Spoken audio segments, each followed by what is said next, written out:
Good evening বন্ধুরা।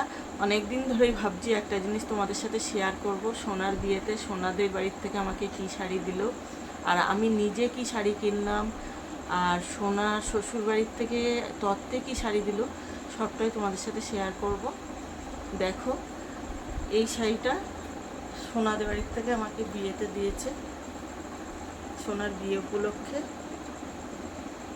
শাড়িটা কেমন হয়েছে তোমরা কমেন্ট বক্সে কমেন্ট করো।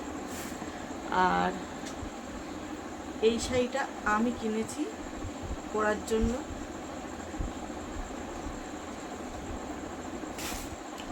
আর এই শাড়িটাও কিনেছি সোনার বিয়েতে পরার জন্য, কিন্তু এই শাড়িটা আমার পরা হয়ে ওঠেনি। আরও অনেক শাড়ি পরেছিলাম, ওই জন্য এই শাড়িটা পরা হয়ে ওঠেনি।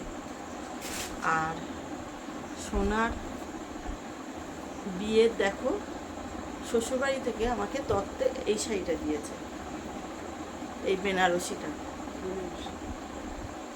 শাড়ির কালারটা কেমন হয়েছে তোমরা জানিও, আমার তো খুব পছন্দ হয়েছে।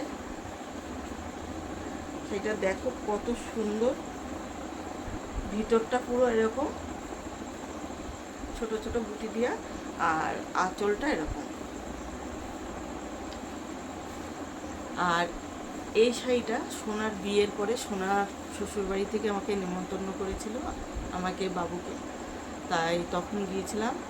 তখন সোনা আমাকে আবার এই শাড়িটা দিয়েছিল। এই শাড়িটাও আমার পছন্দ হয়েছে। তো শাড়িগুলোর ব্লাউজ কাটানো হয়নি, ব্লাউজগুলো কাটাবো। কেমন হয়েছে তোমরা জানিও। আজকের ভিডিওটা এই পর্যন্তই রাখলাম, আবার দেখা হবে নেক্সট কোনো ভিডিওতে।